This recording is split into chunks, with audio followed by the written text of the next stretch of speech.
Hello, good evening. అందరూ ఎలా ఉన్నారు? అందరూ బాగున్నారని అనుకుంటున్నాను. నేను బాగున్నాను.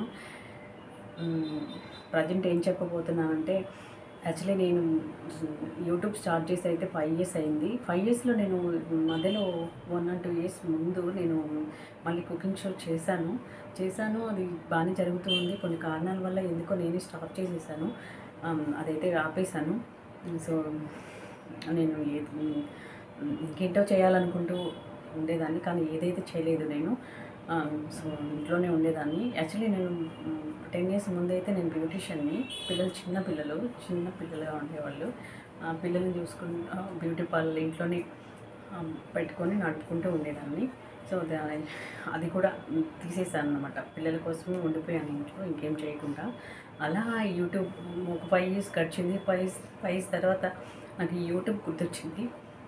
అందరూ చేస్తున్నాను, నేను ఎందుకు చేయకూడదు అనిపించింది. స్టార్ట్ చేశాను. నాకైతే ఎవరు ఇంట్లో హెల్ప్ చేసేవాళ్ళు లేదు. నాకు నేనే చేసుకుంటూ రావాలి. నా ఐడియాస్ మాత్రమే. చిన్న పిల్లలు వాళ్ళేం సజెస్ట్ చేయలేరనమాట. సో అలా చేసుకుంటూ అలా కొన్ని రోజులు అలా నడిపాను. అలా ఆపేసాను కూడా. సో బ్యూటీషియన్ కదా, బ్యూటీ పార్లర్ పెట్టుకోవాలని, ఒక కాస్మెటిక్ షాప్ పెట్టుకోవాలని సంథింగ్ ఏదో ఆలోచిస్తూ ఉంటాను. అవి కూడా నాకు పెద్ద అనిపించలేదు. సో ఈ యూట్యూబే నాకు కరెక్ట్ అనిపించింది. మళ్ళీ యూట్యూబ్లోకి వచ్చాను ఎందుకో.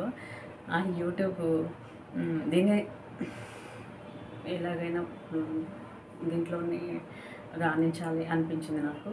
సో ఏది కూడా కష్టపడుకుంటే ఏది రాదండి. మనం ఏం చేయకుండా ఊరికే ఉంటే ఏది రాదనిపించింది. కష్టపడాలి ఫస్ట్, తర్వాత మన ప్రయత్నం అయితే మనం చేయాలి. తర్వాత దేవుడి ఇష్టం, అందరి ఇష్టం ఇంకా అనేసి డిసైడ్ అయిపోయా. నేనైతే యూట్యూబ్ చేయాలని అనుకుంటున్నాను. దీంట్లో అయితే ఇంకా డ్రాప్ అయ్యేదే లేదు. దీనైతే కంటిన్యూ చేస్తూనే ఉంటాను ఇంకా. సో అందరూ అయితే నన్ను సపోర్ట్ చేయండి, లైక్ చేయండి అండ్ షేర్ చేయండి అండ్ సబ్స్క్రైబ్ కూడా చేసుకోవడం మర్చిపోవద్దు. ప్లీజ్ సబ్స్క్రైబ్ చేయండి. అంతే, నేను ఇంకేం మాట్లాడ